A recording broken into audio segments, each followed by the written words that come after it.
Hello guys, welcome back to Eco Rishi. आज की video सबसे अलग होने वाली है क्योंकि आज की वीडियो में हम करेंगे आर प्रोग्रामिंग से डेटा एनालिसिस का एक प्रोजेक्ट जो कि न्यूयॉर्क फ्लाइट्स डेटा पे है।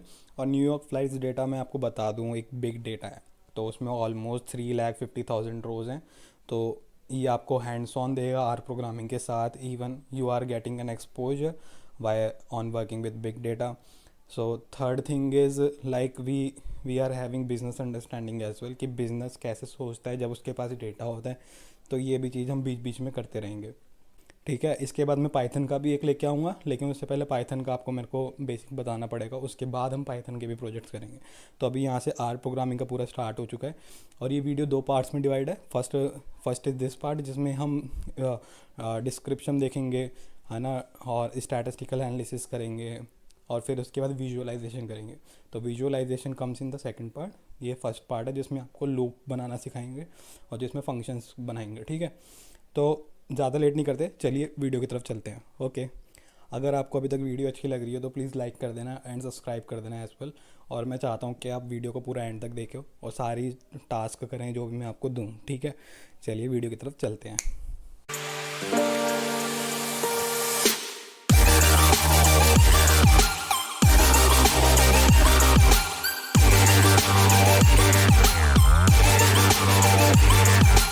सो hello guys, we are back to R studio. तो जैसे कि मैंने बोला था कि हम बड़े डेटा के साथ कम करने वाले हैं, बिग डेटा के साथ। न्यूयॉर्क फ्लाइट्स 2013 का जो डेटा है वो आर में न्यूयॉर्क फ्लाइट्स 13 पैकेज के नाम से स्टोर है, जिसके अंदर न्यूयॉर्क के मतलब कि फ़्लाइट्स के काफ़ी तरीके का डेटा है। मैं आपको दिखाऊंगा साथ साथ। अगर आपके पास ये मतलब कि ऑलरेडी अवेलेबल नहीं है तो आप इंस्टॉल डॉट पैकेजेस लिखेंगे एंड डबल कोट्स के अंदर डेटा सेट का नाम देंगे। ऑलरेडी आपको डिस्क्रिप्शन में मैंने स्क्रिप्ट दे रखी है, तो आप वहाँ से जाके स्क्रिप्ट भी डाउनलोड कर सकते हैं। लेकिन आप इस पे हैंड्स ऑन करना चाहते हैं तो बेस्ट प्रैक्टिस यही है कि आप साथ साथ इसके काम करें। तो install dot packages New York flights 13 लिखेंगे। तो आप फिर इसके बाद आपको क्या करना है, कंट्रोल एंटर दबाना है। ये क्यों दबाना है? रन करने के लिए। इस कमांड को रन करने के लिए हमें क्या करना होता है, कंट्रोल एंटर दबाना होता है। ठीक है, तो आप ऐसे भी कर सकते हैं एंड ऊपर यहाँ पे रन का बटन भी दे रखा है, तो आप वहाँ से भी जाके क्लिक करेंगे तो भी रन हो जाएगा। तो आपको सिंपली ये रन करना है एंड आपके फिर लैपटॉप में ये इंस्टॉल होना स्टार्ट हो जाएगा। आफ्टर इंस्टॉलिंग सबसे पहला काम आपका होता है कि जब भी आप किसी पैकेज के साथ काम करते हैं तो आपको उस पैकेज को एक्टिवेट करना होता है, ताकि उस पैकेज के अंदर जितनी भी चीज़ें अवेलेबल हैं हम वो यूज़ कर पाएँ अपने पास। जैसे कि अगर मैं इसको एक्टिवेट करना चाहता हूँ तो हम यहाँ से भी एक्टिवेट कर सकते हैं। अदरवाइज़ हम यहाँ पैकेजेस पे जाएंगे, तो ये लोड हो रहा है। तो अगर यहाँ पे हम पैकेजेस पे जाएंगे तो यहाँ से भी जाके हम उसे टिक करेंगे तो वो वैसे भी एक्टिवेट हो जाएगा। जैसे कि अगर मैं यहाँ पे देखूँ तो न्यूयॉर्क फ्लाइट्स डेटा हमें यहाँ मिल जाएगा, BCGM।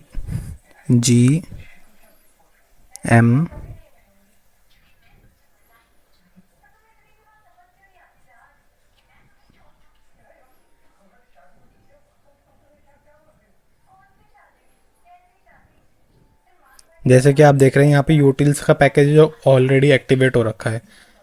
और अगर हम यहाँ पे स्टैट्स का पैकेज भी ऑलरेडी एक्टिवेटेड है, न्यूयॉर्क, तो ये आपको दिख रहा है कि ये वाला पैकेज भी यहाँ पे रिटर्न है। तो अगर आप इस पर क्लिक करेंगे तो ये पैकेज भी एक्टिवेट हो जाएगा। और इसे एक्टिवेट करने की कमांड क्या है, लाइब्रेरी सिंपल ब्रैकेट्स के अंदर उस पैकेज का नेम। ऐसे करके आप किसी भी पैकेज को एक्टिवेट कर सकते हैं। या फिर यहाँ पे आकर अगर आप इसे क्लिक करेंगे तो फिर डिटैच हो जाएगा, अगर वापस क्लिक करेंगे तो वापस से एक्टिवेट हो जाएगा। तो डिटैच एक कमांड हमें पता चली कि अनएक्टिव करने का है। ठीक है, अब इसके अंदर हमें सबसे पहले ये देखना है कि न्यूयॉर्क फ्लाइट्स 13 के साथ हम किस डेटा के साथ काम करना चाहते हैं। अभी तो मैंने फ़्लाइट्स लिखा हुआ है क्योंकि ये ऑलरेडी स्क्रिप्टेड है। लेकिन अगर मैं यहाँ पे टैब दबाता हूँ डबल कॉलन के बाद, तो हमें पता चलता है कि न्यूयॉर्क फ्लाइट्स 13 जो एक पैकेज है उसके अंदर एयरलाइंस का डेटा है, एयरपोर्ट्स का डेटा है, फ्लाइट्स का डेटा है, प्लेन्स का डेटा है एंड वेदर का डेटा है। तो ये काइंड ऑफ डेटा यहाँ पे है अवेलेबल। तो हम फ्लाइट्स वाले डेटा के साथ जाते हैं और इसे हम रन करते हैं। तो रन करने के लिए मैंने बताया था जैसे कंट्रोल प्लस एंटर। तो अगर आप रन करेंगे तो आपको दिख जाएगा कि डेटा लोड हो चुका है, एक्टिवेट हो चुका है फ्लाइट्स का डेटा। और ये कुछ नंबर ऑफ कॉलम्स हैं, कुछ नंबर ऑफ कॉलम्स हैं, जैसे कि ईयर हो गया, मंथ हो गया, डे हो गया, डिपार्चर टाइम हो गया, स्केड्यूल डिपार्चर टाइम हो गया, डिपार्चर डिले हो गया, अराइवल डिले हो गया। तो ये काइंड ऑफ कॉलम्स हैं, लेकिन इसमें टोटल 90 कॉलम्स है। और यहाँ पे हमें कितना दिख रहे हैं, सिर्फ 5-7-8 ही दिख रहे हैं, ठीक है। और टोटल नंबर ऑफ रोज़ कितनी है, 3,36,776। तो ये काइंड ऑफ बिग डेटा है जिसके साथ आप काम करने वाले हैं। ये आपको बहुत अच्छा एक्सपोजर देने वाला है।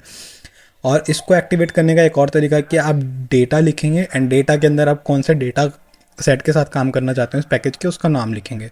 तो अगर यहाँ पे हम कंट्रोल एंटर दबाएं डेटा, तो आपको अगर हम इसके डेटा पे सिलेक्ट भी करते हैं या फिर हम डेटा लिख के भी, जैसे कि मैं आपको दिखाऊं, डेटा हमने लिख दिया, अब यहाँ पे हम कॉल वो भी लगाते हैं, तो आपको दिख रहा है कि इसमें कौन कौन से डेटा सेट के साथ आप काम कर सकते हैं, ठीक है।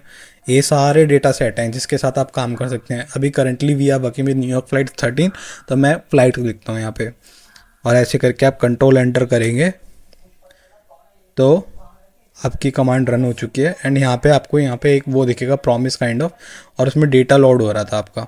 अब अगर आप इस पर क्लिक करेंगे तो आप व्यू कर रहे हैं फ़्लाइट्स के डेटा को, और ये कुछ ऐसा दिखता है, लाइक आप पे ईयर है, मंथ है, डे है, डिपार्चर टाइम है, स्केड्यूल डिपार्चर टाइम है, डिपार्चर डिले है, अराइवल टाइम है। तो अब यहाँ पे जाके डेटा को थोड़ा, मैं कहता हूँ कि अपने लेवल पे देखना कि कैसा डेटा है, थोड़ा एनालिसिस करना। जैसे कि कुछ कॉलम्स आपको दिख रहे हैं, ये काइंड ऑफ कैरेक्टर हैं, और कुछ कॉलम इंटीजर हैं, कुछ कॉलम हमारे डेट टाइम है, कुछ कॉलम हमारे टाइम फॉर्मेटिंग में। तो ये सारी चीज़ें देखना, अभी हम वो भी करने वाले हैं कि उसे देखते कैसे। तो अब हम डेटा को सक्सेसफुली लोड कर चुके हैं, कॉन्ग्रेचुलेशन, आपने फर्स्ट स्टेप को कंप्लीट कर लिया है। नाउ अब हमने डेटा लोड कर लिया। सबसे पहले बात होती है कि हमें अपने डेटा को जानना है अच्छे से, मतलब कि उसका एक एक ब्रेक करना है, उसका सेक्शन, कि ये डेटा को हम किस लेवल पे ब्रेक कर सकते हैं बिल्कुल तरीके से। तो मतलब अगर हम पे एक पूरी रोटी है तो हम उसको क्या करते हैं, छोटे छोटे बाइट्स करके खाते हैं। वैसे ही अब हम पे पूरा एक डेटा है, अब हमें उसे छोटे छोटे बाइट्स करके देखना है कि डेटा कैसा है, क्या कहना चाहता है हम लोगों से, क्योंकि हम डेटा एनालिस्ट हैं। हमें देखना है कि डेटा हमसे क्या कह रहा है, ठीक है, हमें हमेशा यही देखना है। तो सबसे पहले तो हम देखते हैं कि हमारा हेड कैसा है डेटा का। कंट्रोल एंटर करेंगे तो आपको हेड दिखेगा डेटा का। तो ये कुछ ऐसा है जो कि आपने ऑलरेडी व्यू कर लिया है डेटा को, है ना। डेटा को आपने ऑलरेडी व्यू कर लिया है, तो आपको दिख रहा होगा ईयर है, मंथ है, डिपार्चर, वही सब कुछ वही है ना। और ये काइंड ऑफ डबल है, मैं आपको बताऊंगा कि डबल क्या है, कैरेक्टर क्या है, इंटीजर क्या है। ये काइंड ऑफ उसके डेटा टाइप्स हैं इन सारे कॉलम्स के, एंड फिर ये वैल्यूज़ हैं, इस टाइप की वैल्यूज़ हैं इनके अंदर।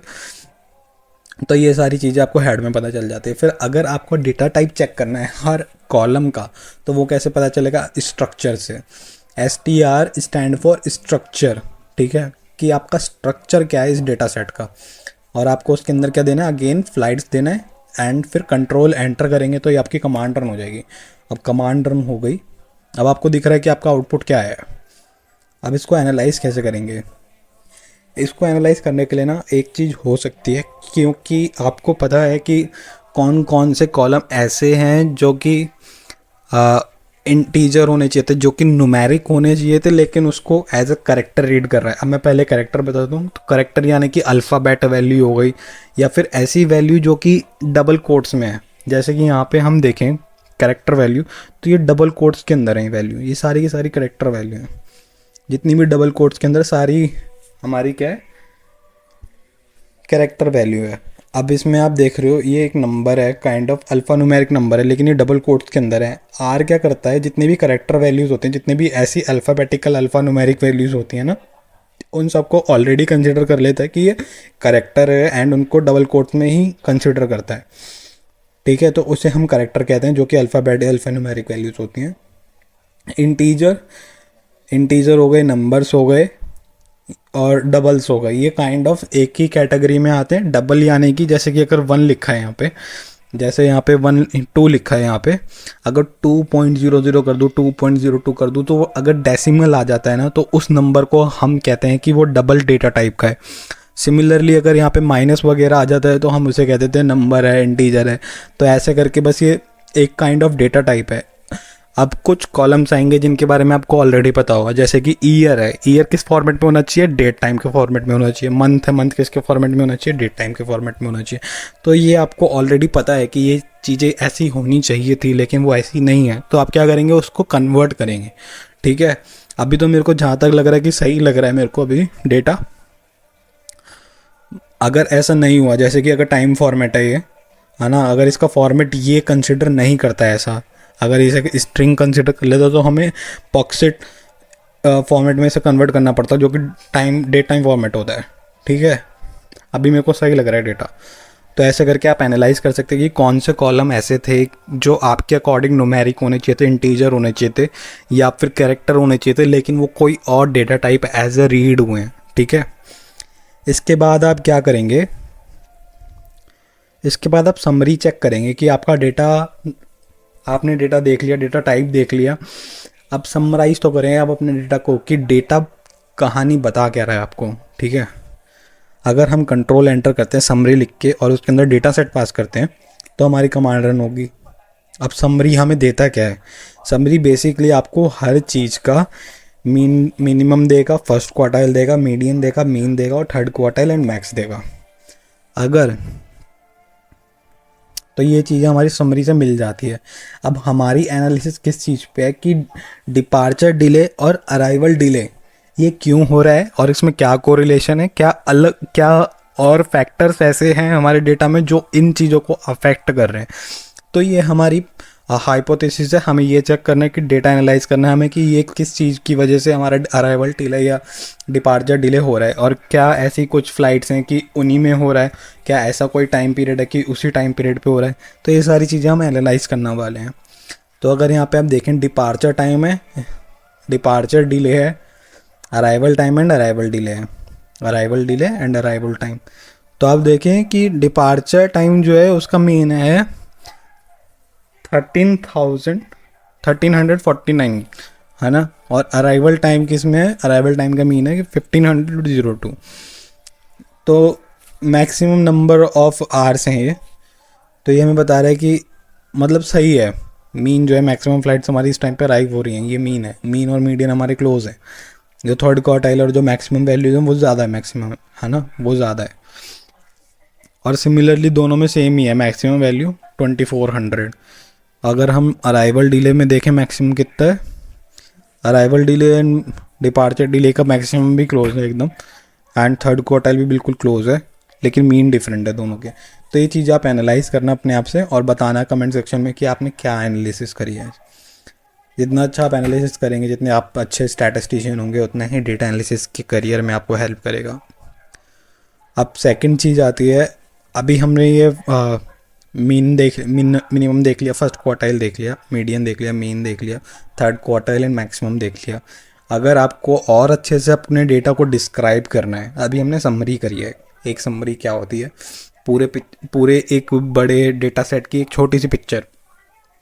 लेकिन आपको पूरे डेटा सेट को अगर समराइज करना है तो उसके लिए क्या करेंगे, आप डिस्क्राइब कमांड चलाएंगे। बेसिकली मेरी प्रेफरेंस डिस्क्राइब कमांड ही है रेदर देन समरी, क्योंकि ये बहुत अच्छे से डेटा के बारे में बता देती है और हमें स्टैंडर्ड डेविएशन, स्क्यूनेस, कर्टोसिस, ये सारी चीज़ें पता चल जाती हैं।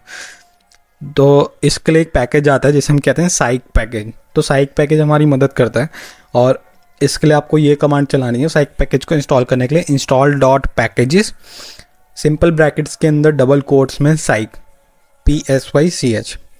तो इसको रन करने के बाद आप चलाना लाइब्रेरी और साइक, और आप वहाँ से जाके भी एक्टिवेट कर सकते हैं, जहाँ पे मैंने दिखाया था 4th पेन में, यहाँ से जाके भी आप कर सकते हैं, यहाँ से जाके भी आप कर सकते हैं इसको एक्टिवेट। तो यहीं से कर लेते हैं हम एक्टिवेट इस टाइम। तो उसके बाद इसमें एक फंक्शन आता है जिसे हम कहते हैं डिस्क्राइब। पहले ये फंक्शन बिना पैकेज के यूज़ होता था, अब ये पैकेज में आने लग गया है। तो डिस्क्राइब के अंदर भी हमें बस डेटा सेट देना होता है और ये डिस्क्राइब करके देता है कि डेटा सेट है कैसा। ठीक है, तो अगर हम इसे रन करते हैं, प्रेस करते हैं कंट्रोल एंटर, देखो आप इसके अंदर क्या क्या दे सकते हैं, डिस्क्राइब दे सकते हैं। और एक्स यानी कि हमारा डेटा सेट है। NA.RM का मतलब होता है कि जितनी भी नल वैल्यूज़ होती हैं, है ना, जितनी भी NA वैल्यूज़ होती हैं डेटा में, जितनी भी नल वैल्यूज़ होती हैं, जितनी भी मिसिंग वैल्यूज़ होती हैं, उसको ये NA कंसिडर करता है, ठीक है। और जितनी भी NA ऐसी वैल्यू होती हैं जो कि डेटा में प्रेजेंट नहीं है, और तो उसको NA कहते हैं। N.RM, RM is for removing, है ना। तो ये पैरामीटर बनता है किसका, NA.RM। तो ये NA.RM काफ़ी फेमस है आर प्रोग्रामिंग में, पैकेजेस में और फंक्शंस में। ये आपको मैक्सिमम फंक्शन में दिख जाता है। अगर हम इसे ट्रू करते हैं तो इसका मतलब ये है कि जितनी भी NA वैल्यूज़ हैं उसे हटा के डिस्क्राइब कर रहा है, ठीक है। और इंटरप्रिटेशन इक्वल टू फॉल्स कर रहे हैं, स्क्यूनेस इक्वल टू ट्रू कर रहे हैं, range is equal to true कर रहे हैं, ट्रिम बता रहे हैं कितना ट्रिमिंग करनी है ना, 10% है, type equal to 3, check equal to true, fast equal to null. तो ये सारी चीज़ें हैं। अगर आपको इस फंक्शन के बारे में जानना है ना, तो आप क्या करना, डबल क्वेश्चन मार्क लगाना, डिस्क्राइब लिख देना, ठीक है। डिस्क्राइब लिख दिया। अब डिस्क्राइब लिख के कोट्स बंद कर दिए। अब इसको सीधे सीधे कंट्रोल एंटर कर देना। तो आपका फोर्थ पेन ना इस चीज़ में काफ़ी फेमस है कि वो आपको पैकेजेस के बारे में बताता भी है कि वो पैकेज करते क्या है। देखो ये आ गई पूरी इसकी हिस्ट्री। देखो साइक में हमें डिस्क्राइब चाहिए, है ना। तो यहाँ से आपको सब कुछ पता चल जाएगा कि इस फंक्शन के साथ क्या क्या कर सकते हैं। वैसे तो मेरे को देखने में लग रहा है कि इस फंक्शन के साथ हम कुछ भी कर सकते हैं, मतलब कि बहुत अच्छे से हमें बता सकता है, एनालाइज करके दे सकते हैं हमारा डेटा, ठीक है। ट्रिमिंग वगैरह मैंने यार उस वीडियो में बता रखी है जिसमें मैंने मीन समझा रखा है, तो मैं पिंग कर दूंगा ऊपर नोटिफिकेशन में, आप वहाँ से जाके देख सकते हैं। स्क्यूनेस भी सिमिलरली NA.RM भी उसमें कवर हो जाएगा आपका। तो ये सारी चीज़ें उसमें बता रखी हैं। इंटरकोटाइल रेंज भी उसी में बता रखी है। तो ये सारी चीज़ें वहाँ से आपकी कवर हो जाएंगी, ठीक है। अब यहाँ से जाके आप अपना पढ़ सकते हैं। कोई सा भी फंक्शन उठाया आपने, डबल क्वेश्चन मार्क लगाया उसके आगे और उसे रन कर दिया सिंपली, कुछ भी पास करे बिगर, तो आपको बता देगा। अब इसके बाद पहले हम डिस्क्राइब कर लेते हैं अपने डेटा को कि कहता गया है हमारा डेटा। तो डिस्क्राइब हो रहा है अभी।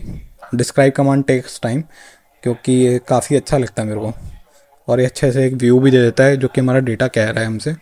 ये क्या होता है ना, इधर एक रेड कलर का बटन आप देख रहे होगे कंसिस्टेंटली आ रहा है जब हमारी कमांड रन हो रही है, तो वो साइन है कि आप स्टॉप कर सकते हैं इस कमांड को, बीच में काइंड ऑफ इंटरप्ट कर सकते हैं, है ना। तो वो चीज़ है वो। अब आपको दिख रहा होगा कि इसमें देखो कितने कमाल तरीके से बताई है सारी चीज़ें। जैसे कि ईयर का बता दिया, नंबर ऑफ वेरिएबल्स बता दिए कितने हैं इसमें, इसमें एक ही वेरिएबल, ठीक है। इसमें काउंट बता दिया कि कितने टोटल नंबर ऑफ काउंट हैं। इसमें मीन बता दिया, स्टैंडर्ड डेविएशन बता दिया, मीडियन बता दिया, ट्रिम्ड बता दिया, मोड बता दिया, मिनिमम बता दिया, मैक्सिमम बता दिया, रेंज, स्क्यूनेस, कर्टोसिस और स्टैंडर्ड एरर। तुम्हारे सैंपल भी उठा के स्टैंडर्ड एरर भी प्रिंट कर दिया। कितनी बढ़िया चीज़ है। अब तुम क्या करना, तुम्हारा पहला टास्क ये है, तुम्हें अराइवल डिले और डिपार्चर डिले में कोरिलेशन देखना है इससे, कि उनका मीन कैसा है और उनकी स्क्यूनेस कैसी है। तुम्हें ये दो चीज़ें देखनी है, और उनका स्टैंडर्ड डेविएशन हमें क्या बता रहा है। और अगर कर दो ना सक्सेसफुली तो फिर कमेंट में लिख देना, वरना बता देना कि इसकी एक वीडियो बना दो, तो उसकी भी एक वीडियो बन जाएगी। आपको पता चल जाएगा कि स्टैंडर्ड डेविएशन क्या बताता है, मीन क्या बताता है और स्टैंडर्ड स्क्यूनेस क्या बताती है, ठीक है। तो इसके बाद हम क्या करते हैं, मिसिंग वैल्यूज़। अब NA वैल्यूज़, अब हमने डेटा को देख लिया कि what are data is telling us. अब इसके बाद आता है कि मिसिंग वैल्यू और NA वैल्यूज़ को कैसे देखें हम हर कॉलम के अंदर, ठीक है। तो सबसे पहले तो अगर आपको मिसिंग बिजनेस अंडरस्टैंडिंग के पर्सपेक्टिव से बात करते हैं, जैसे कि काइंड ऑफ एक वाटरफॉल। सबसे पहले आपने डेटा देख लिया। अब डेटा के अंदर कितनी डुप्लीकेटेड वैल्यूज़ हैं, कितनी मिसिंग वैल्यूज़ हैं, आपको सबसे पहले उनको ही ट्रीट करना है। ये सबसे ज़्यादा ज़रूरी होता है। और कहीं कहीं पे ना ऐसा होता है कि बिजनेस को क्या चाहिए होता है कि डेटा में डुप्लीकेट वैल्यू चाहिए होती है। बिजनेस डिमांड की डेटा में डुप्लीकेट वैल्यू होंगी और उनको रिमूव नहीं करना। तो उस केस में हमें बिजनेस से पूछना पड़ता है कि can we remove this missing values, can we remove this duplicate values, है ना। तो ये सारी चीज़ों का ध्यान रखना होता है। तो बिजनेस पर्सपेक्टिव से आपको मिसिंग वैल्यूज़ रिमूव करनी आनी चाहिए, डुप्लीकेट वैल्यूज़ रिमूव करनी आनी चाहिए। मिसिंग वैल्यूज़ का इम्प्यूटेशन, मीन, मोड, मीडियन होता है। सेंट्रल टेंडेंसी की कोई सी भी एक वेरिएशन उठा सकते हैं आप मीन, मोड, मीडियन में से। लेकिन आपको बिजनेस से पूछना पड़ेगा कि आप मीन चाहते हैं कि हम इंप्यूट करें मिसिंग वैल्यू की जगह, मीडियन चाहते हैं मिसिंग वैल्यू की जगह इंपोर्ट करें, या फिर क्या चाहते हैं आप। तो ये चीज़ कंसिडर करी जाती है। तो आपको तीनों ही मेथड आने चाहिए। तो missing value is very important. तो सबसे पहले हम यही देख रहे हैं। अब इसमें क्या है कि मिसिंग वैल्यू हम देख रहे हैं, तो मिसिंग वैल्यू को एज ए वेरिएबल एक ट्रीट कर रहे हैं, इसके अंदर हम ये चीज़ें स्टोर कर रहे हैं। फिर मिसिंग वैल्यू को हम बताएंगे, देखेंगे कि मिसिंग वैल्यू के अंदर क्या स्टोर हुआ है। ठीक है, जैसे कि फ्लाइट्स है, फ्लाइट्स क्या है, हमारा डेटा है। अब डेटा के बाद हम ये जो साइन लगा रहे हैं ना, ये साइन जो है इसे हम कहते हैं पाइप। ठीक है, बेसिकली पाइप कहते हैं इसे। इस डेटा को ये एक्सेस करने देता है, मतलब कि हम इस डेटा के अंदर जाके कोई सी भी फंक्शन यूज़ कर सकते हैं किसी भी कॉलम के साथ। तो ये सिर्फ डिप्लॉयर पैकेज के साथ हो सकता है। और डिप्लॉयर पैकेज होने की मतलब डिप्लॉयर पैकेज की नॉलेज आप लोगों को होनी चाहिए। तो उसके लिए भी आपको डिप्लॉयर इंस्टॉल करना है। तो install dot packages double quotes में deployer and control enter, and ये हो जाए इंस्टॉल, फिर उसके बाद लाइब्रेरी, फिर डिप्लॉयर। ठीक है, और कंट्रोल एंटर करके इसको रन कर देना। तो ये जब हो जाता है ना, तो आपको कुछ ऐसा दिखता है। और यार आर का ना न्यू वर्जन ले लेना, मेरा पुराना है थोड़ा सा। तो ये हमारा हो गया डिप्लॉयर पैकेज एक्टिवेट। अब इसके बाद हमें देखनी है मिसिंग वैल्यू। ठीक है, और एक चीज़ और बताऊँ आपको। अब ये हमारा ग्लोबल एनवायरनमेंट देख रहे हैं ना, अब ये फिल होना स्टार्ट होगा, क्योंकि यहाँ से हम वैल्यूज़ स्टोर कर रहे जा रहे हैं। अब जैसे मिसिंग वैल्यू का एक वेरिएबल बना है, इसके अंदर वैल्यूज़ आने वाली हैं जितनी भी मिसिंग होनी है। तो अब यहाँ पे आपको ग्लोबल एनवायरनमेंट में दिखने लगी जाएंगी चीज़ें। अभी आपको फ़्लाइट्स का बस एक डेटा सेट दिख रहा है ना। तो अब हम मिसिंग वैल्यू पे आते हैं। तो फ्लाइट्स लिखा हुआ है, उसके बाद हमने पाइप लगा हुआ है। पाइप लगा के हम क्या कर रहे हैं, फंक्शन अप्लाई कर रहे हैं इन दैट डेटा सेट। मतलब डेटा सेट के अंदर हम वो फंक्शन अप्लाई कर रहे हैं, ऊपर से नहीं। अभी तक ये जितने फंक्शन थे सारे के सारे ऊपर से थे। डिस्क्राइब लगाया फ्लाइट्स के डेटा सेट पर, ठीक है ना, समरी लगाई फ्लाइट्स के डेटा सेट पर। लेकिन अब जो ये फंक्शन लगा रहे हैं ना, ये फ्लाइट्स के अंदर लगा रहे हैं कि हर कॉलम में पता चले हमें। अब इस फंक्शन में देखो हो क्या रहा है, सबसे अंदर से चलते हैं। इस डॉट एन ए सिंपल, क्या इस कॉलम के अंदर एन ए है, क्या इस कॉलम के अंदर एन ए है, क्या इस डेटा सेट के अंदर एन ए है। तो जब हम डॉट लगाते हैं ना, इसका मतलब ये है कि हम सारे कॉलम्स को बोल रहे हैं, सारे कॉलम को रेफ़र कर रहे हैं यहाँ पे हम। तो इस डॉट एन ए, ठीक है। फिर उसके बाद हम सम कर रहे हैं जितनी भी एन ए वैल्यूज़ है ना, जितनी भी एन ए वैल्यूज़ हैं, तो उनका सम कर रहे हैं, फिर उसका नेगेशन लेके समराइज़ कर रहे हैं, और वो हम जाके मिसिंग वैल्यू में स्टोर कर रहे हैं। तो सम कर रहे हैं किसका, मिसिंग वैल्यू का, एंड उसका नेगेशन लेके हम समराइज़ कर रहे हैं। बस सिंपल सी चीज़। समराइज़ तो आपने देख लिया, अगर नहीं देखा इसको लिखो, कॉपी करो, double question mark, summarise all, control enter. ठीक है, ये आ गया डिप्लॉयर का आपको समराइज ऑल फंक्शन है ये आपको पता चल रहा है। ठीक है, तो यहाँ से आपको देख सकते हैं आप लोग कि समराइज़ आप कैसे कर सकते हैं डिप्लॉयर में। सीधे सीधे टेबल का नाम देना है, फंक्शन देना है, ये सारी चीज़ें। समराइज़ इफ़ है, समराइज़ एट है। मैंने भी ये सारी चीज़ें अप्लाई नहीं करी, लेकिन समराइज़ ऑल मैंने यूज़ करा है। तो आप सारी फंक्शंस देख सकते हैं। आपको मतलब अगर आप एक चीज़ देखने जाओगे ना, आपको चार चीज़ नहीं मिलेंगी। तो आर की ये काफ़ी अच्छी चीज़ है कि अपनी डॉक्यूमेंट्री मेंटेन करके रखते हैं सारी की सारी। तो सबसे पहले तो हम इस डॉट एन ए देख रहे हैं, अगर है तो वो ट्रू और फॉल्स वैल्यू होगी। फिर ट्रू फॉल्स का क्या कर रहे हैं, हम सम कर रहे हैं। ठीक है, उस सम का हम क्या कर रहे हैं, नेगेशन ले रहे हैं। मतलब कि ऐसी वैल्यू जो कि एन ए है उन सब का सम कर रहे हैं, एंड फिर उसका नेगेशन लेके समराइज कर रहे हैं। तो अगर आप इसको स्टोर करते हैं ना फ्लाइट्स के डेटा में, मिसिंग वैल्यूज़ में, तो देखना एक बार कैसे आता है।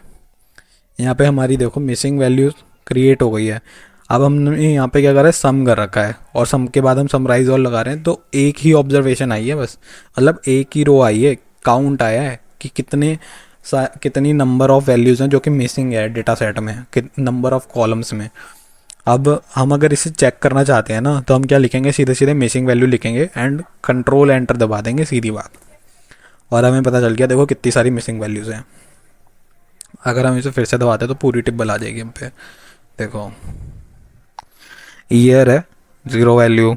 इन सब में देखो कितनी है, 8255 डिपार्चर टाइम है, डिपार्चर डिले में भी सेम है, अराइवल टाइम में भी सेम है, अराइवल डिले में भी सेम है। तो आपका ना यहाँ पे एक होमवर्क है कि डिपार्चर टाइम और डिपार्चर डिले में जो ये सेम वैल्यूज़ हैं 8255, तो ये कौन सी फ़्लाइट्स की हैं? पहला क्वेश्चन आपका ये है, ठीक है।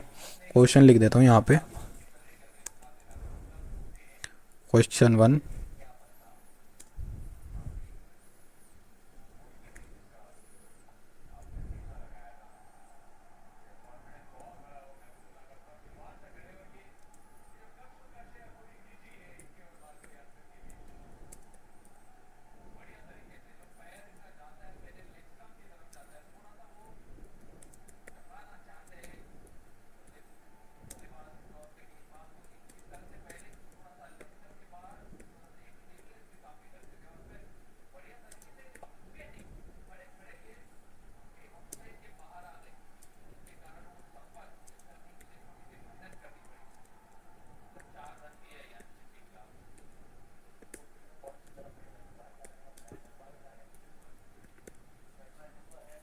देखो मैंने क्वेश्चन लिख दिया कि 8255 मिसिंग वैल्यू जो है डिपार्चर टाइम और डिपार्चर डिले में, पहली बात तो क्यों है। सेकंड चीज़, क्या ये वैल्यू जो है वो सेम है सारी फ्लाइट्स के लिए, जो कि डिपार्चर मतलब कि जो डिपार्चर टाइम में लेट आ रही है, जो डिपार्चर डिले में लेट जा रही है, वो दोनों सेम है क्या? उन दोनों के बीच में कोई कोरिलेशन है क्या? वैल्यूज़ देख के हम कोरिलेशन नहीं बता सकते कभी भी। मतलब कि आप देखो कि ये दोनों सेम है तो कोरिलेशन है, ऐसे कोरिलेशन नहीं निकलता, आपको कोरिलेशन करना पड़ेगा। कैसे कोरिलेट करेंगे वो आपके ऊपर है कि आप कैसे एनालाइज कर सकते हैं इस चीज़ को। डेटा सेट आप पे, कमांड्स आप पे हैं, आप सब कुछ कर सकते हैं, ठीक है। अब सबसे पहली बात, अब इसके इम्प्यूटेशन के लिए, अब आपको मिसिंग वैल्यूज़ पता चल गई, आपको पता चल गया कि इन्हीं चीज़ों पे आपको एनालाइज करना है, departure time, departure delay, arrival time और अराइवल डिले। अब आपको इसका इम्प्यूटेशन करना है। तो बेसिकली मैंने तो इसका मीन से इम्प्यूटेशन करा है, क्योंकि यह ट्रेडिशनल और कन्वेंशनल मेथड है कि मीन से ही हम इम्प्यूट करते हैं। आपको क्या करना पड़ेगा इस टाइम पे, अगर आपके लाइफ में कभी ये चीज़ आती है, आपको बिज़नेस को अप्रोच करना पड़ेगा। बिज़नेस बताएगा आपको कि भाई क्या करना है, ठीक है। तो सिंपल सी बात है, अगर हमें मीन से इम्प्यूट करना है ना, तो सबसे पहले हमें मीन निकालना पड़ेगा। और मीन निकालने के लिए आप क्या करेंगे, आप फ्लाइट्स लिखेंगे, डॉलर का साइन लगाएंगे, और डिपार्चर डिले लिखेंगे। जब आप डॉलर लगाते हैं ना किसी डेटा सेट के आगे, तो आप उसके किसी भी कॉलम का नाम ले सकते हैं। मतलब आपको किसी स्पेसिफिक कॉलम का मीन चाहिए, आपको कोई ऑपरेशन है वो स्पेसिफिक कॉलम के साथ ही परफॉर्म करना है, तो आप डॉलर लगा के ना उस कॉलम को एक्सेस कर सकते हैं एक तरीके से। तो यहाँ पे भी हमने डॉलर लगाया, हमने कॉलम को एक्सेस करा है। अगर आप सिंपल ये भी देखो ना, यहाँ पे अगर मैं कर दूँ फ्लाइट्स डॉलर, फ्लाइट्स डॉलर, देखो यहाँ पे इसके सारे कॉलम के नेम आ गए, हम किसी को भी एक्सेस कर सकते हैं क्लिक करके। तो अगर आपको कोई ऐसे ऑपरेशन है जो कि स्पेसिफिकली किसी कॉलम के साथ परफॉर्म करना है, तो आप डॉलर लगा के उस कॉलम को एक्सेस कर सकते हैं। और N A dot R M equal to true, मतलब कि हमने रिमूव कर दिए null values, N A values, mean निकालते टाइम, और उसका इफेक्ट हमने क्या कर दिया, ट्रू कर दिया कि null value N A value का इफेक्ट नहीं आना चाहिए हमारे मीन में, और इम्प्यूट करके उसे मीन डिपार्चर डिले में स्टोर करा दिया, मीन अराइवल डिले में स्टोर करा दिया। तो दो वेरिएबल बनते हैं हमारे यहाँ से, और दोनों ही अलग है, ठीक है, ये दोनों ही अलग हैं। तो ये हमने कंट्रोल एंटर कर दिया, आपको दिख रहा होगा ग्लोबल इन्वायरमेंट में हमारी चीज़ें आती जा रही है। अब मीन आ गया हमारा कितना है कि 6.89 है, और मीन डिपार्चर डिले कितना है 12.63 है, और यहाँ पे मिसिंग वैल्यूज़ की एक टिब्बल आ गई, ठीक है। तो अब अगर हमें यहाँ पे कंसोल में देखना है, जहाँ पे अभी तक हम अपना आउटपुट देख रहे हैं, तो हम सीधे क्या लिखेंगे, नाम लिखेंगे वेरिएबल का एंड कंट्रोल एंटर कर देंगे, और हमें पता चल जाएगा कि क्या मीन है। अब हमने मीन निकाल लिया, अब सेकंड चीज़ आती है इसका इम्प्यूटेशन करना है हमें, ठीक है। अब इसका इम्प्यूटेशन कैसे करेंगे हम, सिंपल सी बात है। अब हमें क्या करना है, कॉलम्स में जाना है ना। अब कॉलम्स में जाके हमें ये चीज़ परफॉर्म करनी है, तो हम क्या करेंगे, स्लाइड्स लिखेंगे, अगेन हम पाइप लगा के फंक्शन अप्लाई करेंगे अपने कॉलम्स पे। तो म्यूटेट इज़ द ऑप्शन, कि हम रिप्लेस कर सकते हैं, हम कोई सा भी फंक्शन म्यूटेट कर सकते हैं एक तरीके से। तो अगर आप म्यूटेट देखना चाहते हैं तो आप क्या करेंगे, double question mark, again mutate, bracket लगाने लगा दो, नहीं लगाने मत लगाओ, मर्जी है। देखो इसमें पता भी चलेगा कि म्यूटेड कौन कौन से पैकेज के साथ आता है।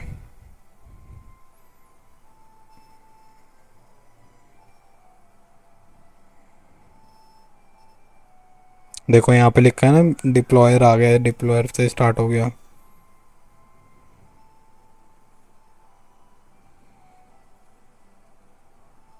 ये रहा डिप्लॉयर म्यूटेड।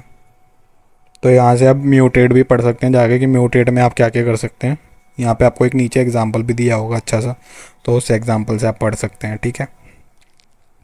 तो म्यूटेट बेसिकली इसलिए होता है कि हमें अगर कोई ऑपरेशन, कोई वैल्यू अगर रिप्लेस करानी है, काइंड ऑफ म्यूटेट करानी है ना, उस वैल्यू पे ऑपरेशन करना है, तो हम इसलिए म्यूटेट यूज़ करते हैं।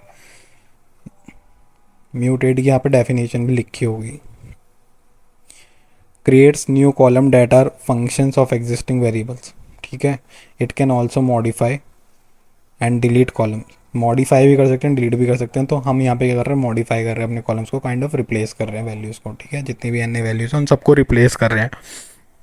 तो हम क्या लिखेंगे, डिपार्चर डिले में हमें ऑपरेशन करना है, तो हमें डिपार्चर डिले में वापस स्टोर भी करना होगा, इसलिए हम डिपार्चर डिले इक्वल्स टू लिख रहे हैं, ठीक है। अब यहाँ पे क्या कर रहे हैं, इफ़ एंड एल्स कंडीशन लगा रहे हैं, सीधी सी बात, इफ़ एंड एल्स कंडीशन लगा रहे हैं। इफ़ अगर एन ए वैल्यू है डिपार्चर डिले में, तो हम क्या कर रहे हैं, मीन डिपार्चर डिले उसकी जगह रिप्लेस कर रहे हैं। अदरवाइज हम कह रहे हैं कि डिपार्चर डिले ही रहेगी वैल्यू। सिमिलरली अगर अराइवल डिले में क्या है, एन ए वैल्यू है, तो हम मीन अराइवल डिले ले रहे हैं, अदरवाइज अराइवल डिले ही वैल्यू रहेगी। तो ऐसे करके म्यूटेट करा के इन दोनों कॉलम में स्टोर कराई। अब क्या है, ये कॉलम में स्टोर हो गई, लेकिन अब ये डेटा सेट में भी तो स्टोर करानी है हमें, इसलिए हम फ्लाइट्स के साथ कर रहे हैं।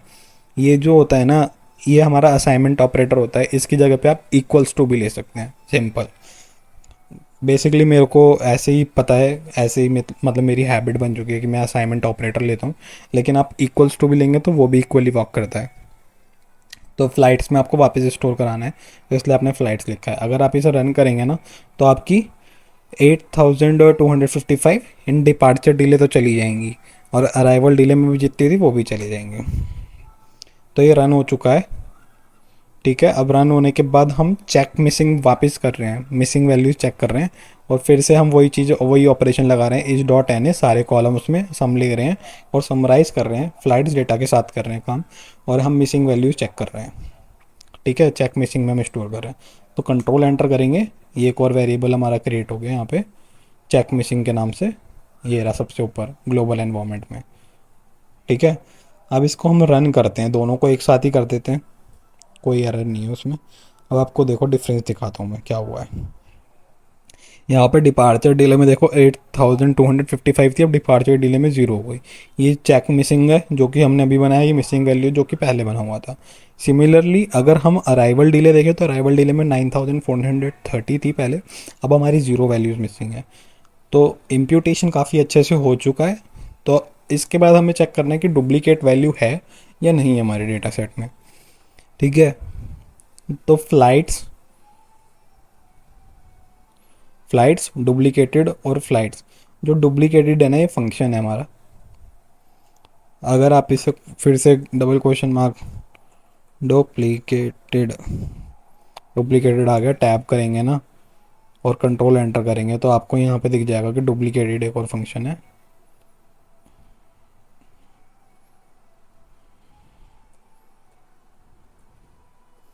देखो डुप्लीकेटेड आ गया,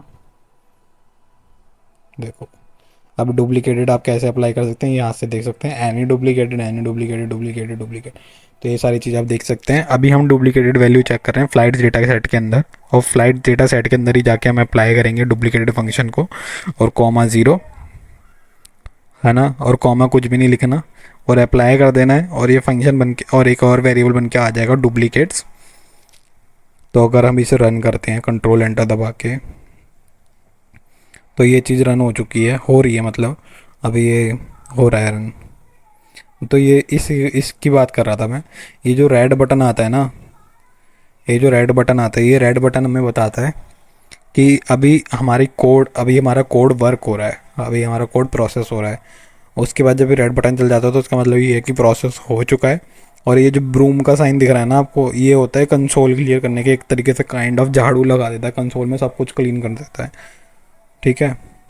अब हमें क्या पता चला कि डुप्लीकेटेड वैल्यू है ही नहीं, 0 एंड 19 है। तो एक भी रो नहीं है, एक भी रो नहीं आई इसमें। अब डुप्लीकेटेड वैल्यू निकालने का ना एक और फैंसी वे है। अब ये हमने डुप्लीकेटेड वैल्यू निकाल ली। अब हम इसमें ना एक फैंसी वे डाल रहे हैं इसमें, बस मेरे को अच्छा लगता है ऐसा थोड़ा काइंड ऑफ क्रिएटिविटी।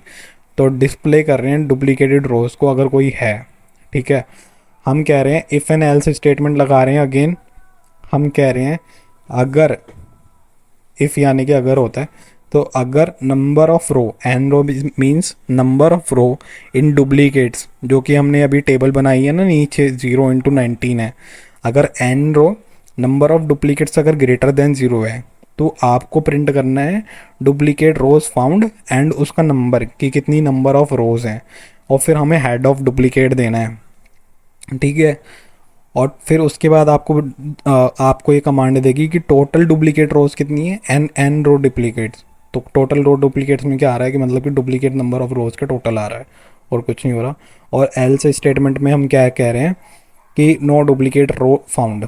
अब इसका एक बार सिंटैक्स देखते हैं। तो इफ़ के साथ आपने क्या लगाए हैं, सिंपल ब्रैकेट्स लगाए हैं, ठीक है। कंडीशन ख़त्म हो गई, कंडीशन ख़त्म होने के बाद आपने लगाए हैं करली ब्रैकेट्स इफ़ के लिए, एंड एल्स लिख के आपने फिर से करली ब्रैकेट लगाए हैं, और एल्स की स्टेटमेंट भी आपने करली ब्रैकेट्स के अंदर लिखी है, ठीक है। तो ये आपका सिंटैक्स हो गया एफ एन एल से। अगर आप इसे रन करेंगे ना, तो आपको पता चलेगा कि नो डुप्लीकेट रोज फाउंड, और ये 100% वर्किंग है। मैंने अपने अलग अलग प्रोजेक्ट्स में भी इसे वर्क करा है। तो ये हमें पता चल गया कि डुप्लीकेट वैल्यू नहीं है, मिसिंग वैल्यूज़ को हमने ट्रीट कर दिया। एंड आपका सेकंड टास्क ये है कि आपको डिपार्चर टाइम और अराइवल टाइम की आपको मिसिंग वैल्यूज़ को इम्प्यूट करना है विथ मीडियन। मीडियन से आपको इम्प्यूट करना है इनको, departure time and arrival time. तो ये भी मैं क्वेश्चन लिख देता हूँ।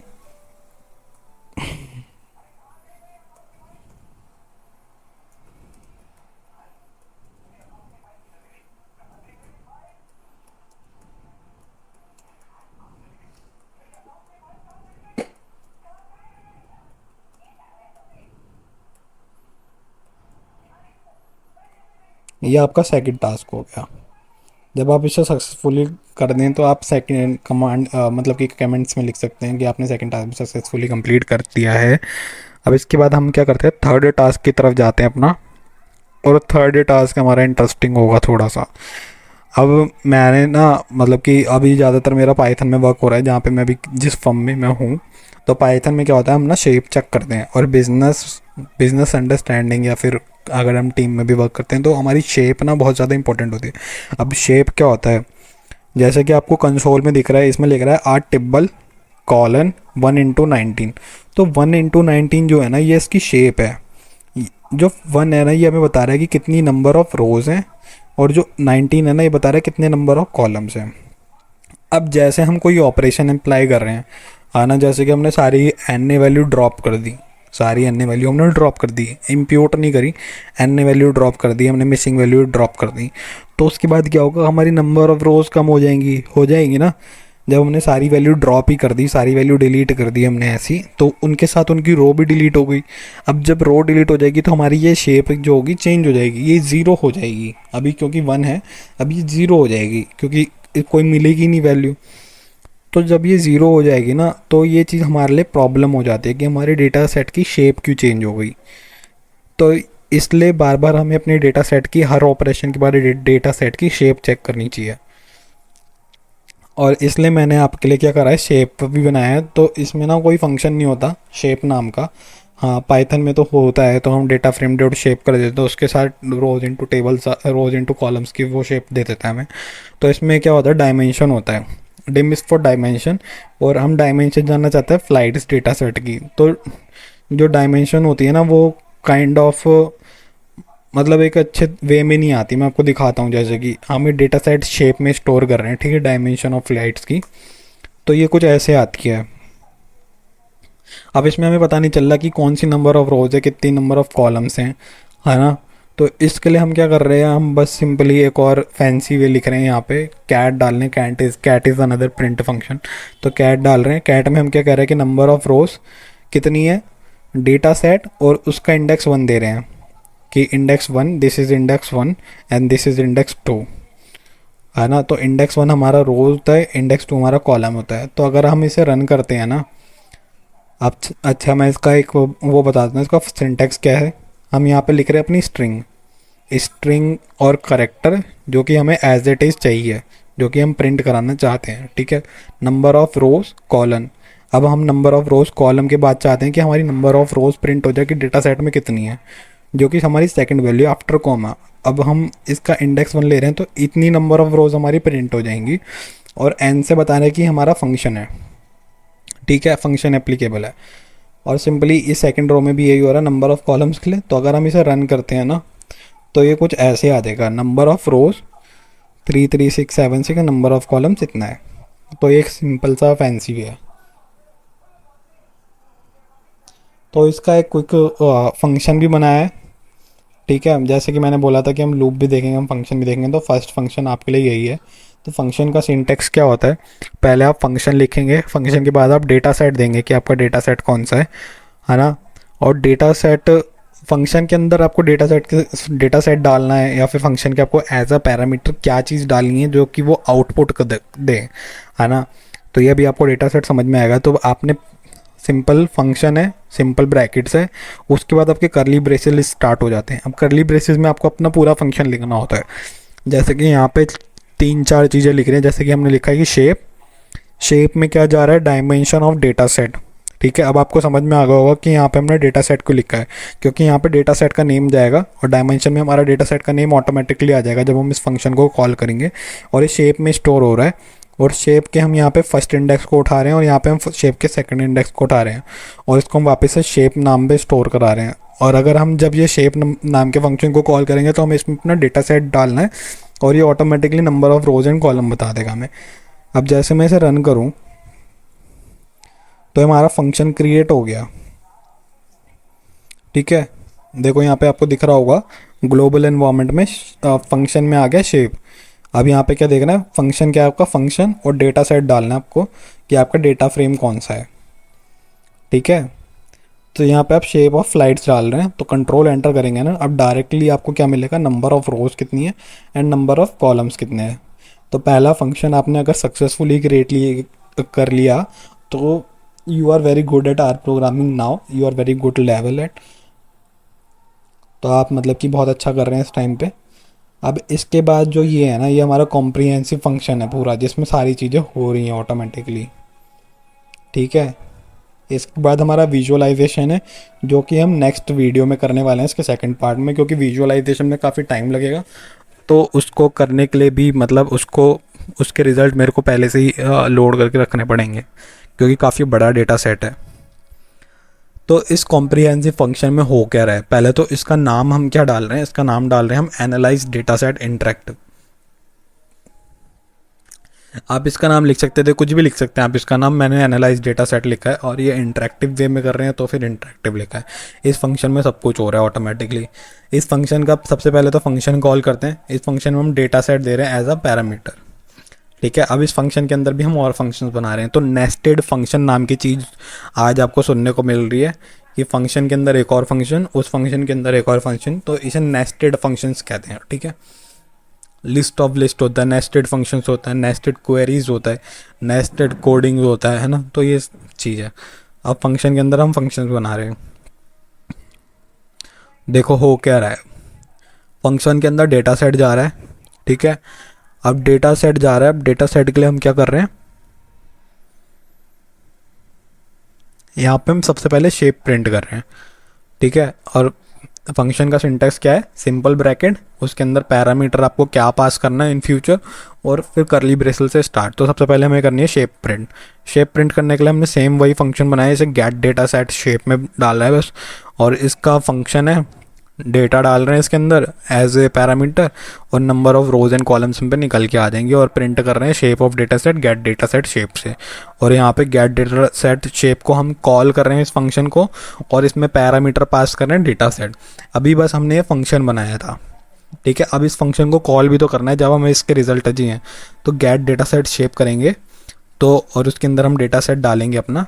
और डेटा सेट देखो यहाँ पे, और इस फंक्शन का डेटा सेट बिल्कुल सेम है, ये वाला data set and this data set is same. तो ये चीज़ का ध्यान रखना, जब आप फंक्शन को कॉल करो तो उसमें सिमिलर पैरामीटर हो जो आपने फंक्शन बनाते टाइम डाला हुआ है उसमें। फिर आप स्ट्रक्चर बना रहे हैं तो स्ट्रक्चर के लिए क्या कर रहे हैं, स्ट्रक्चर ऑफ डेटा सेट को प्रिंट कराने के लिए फंक्शन और डेटा और सिमिलरली स्ट्रक्चर, ठीक है। और यहाँ पे आप क्या कर रहे हैं, डबल कोट्स डाल रहे हैं और सिंपल ये, ताकि आपको पता चल जाए कि स्पेस रहे चीज़ों के बीच में, काफ़ी मेस्ड अप ना हो। फिर आप कर रहे हैं कि structure of data set print हो रहा है यहाँ पे और डेटा सेट। फिर सिमिलरली हम मिसिंग वैल्यूज़ के लिए कर रहे हैं जो कि हमने ऊपर करा है ना। फिर उसके बाद हम चेक कर रहे हैं शेप डेटा सेट की, गेट डेटा सेट शेप से। फिर हम डुप्लीकेट वैल्यूज़ के लिए कर रहे हैं। फिर हम डेटा सेट की डुप्लीकेट वैल्यू चेक कर रहे हैं यहाँ पे। फिर उसके बाद यहाँ पे हम अपना फंक्शन ख़त्म कर रहे हैं, शेप चेक कर रहे हैं वापस से, और रिटर्न कर रहे हैं हम डेटा सेट को। रिटर्न कराना भी ज़रूरी होता है जब हम फंक्शन अप्लाई करने हैं अपनी चीज़ों में। तो ये सारी चीज़ें ऑटोमेटिकली हो रही है अब यहाँ पे। अब हम इसको ना रन कर लेते हैं एक बार,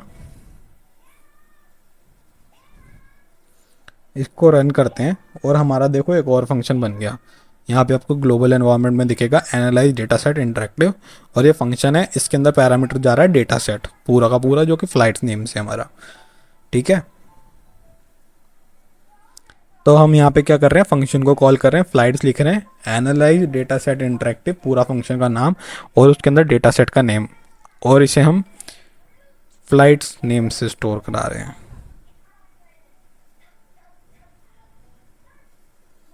ठीक है। अगर इसे हम कॉल करते हैं तो देखो सारी चीज़ें आ गई, shape of the data set आ गई है ना, नंबर ऑफ रोज कितने, नंबर ऑफ कॉलम्स कितने, स्ट्रक्चर प्रिंट हो गया हमारा पूरा डेटा सेट का, मिसिंग वैल्यूज़ हैं डेटा सेट में, है ना। Check the shape of the data set की शेप हमने वापस चेक करी और कोई डुप्लीकेट वैल्यूज़ नहीं है। तो ये सारी चीज़ें हमारी ऑटोमेटिकली हो चुकी हैं। तो यार आज की वीडियो हम यहीं पे एंड करेंगे अपनी। अभी वापस से हम बैक टू कैमरा आते हैं और फिर हम नेक्स्ट वीडियो के बारे में थोड़ा डिस्कस करते हैं। Thank you guys, congratulation on completing the first part. अब सेकंड पार्ट और ज़्यादा इंटरेस्टिंग होने वाला है, क्योंकि सेकंड पार्ट में हम करने वाले हैं विजुअलाइजेशन, जिसमें हम यूज़ करेंगे plot package and G plot package. तो दोनों ही चीज़ें काफ़ी इंटरेस्टिंग होने वाली है, एंड आपको पता भी चलेगा कि आप आर में कैसे एक प्लॉट का डैशबोर्ड बना सकते हैं, जिसमें एक ही पेज पे आप मल्टीपल ग्राफ दिखा सकते हैं, और कैसे आप बॉक्स प्लॉट बना सकते हैं, कैसे आप ट्रेंड दिखा सकते हैं, कैसे आप सारी चीज़ें कर सकते हैं, कैसे आप बार ग्राफ बना सकते हैं, हिस्टोग्राम बना सकते हैं।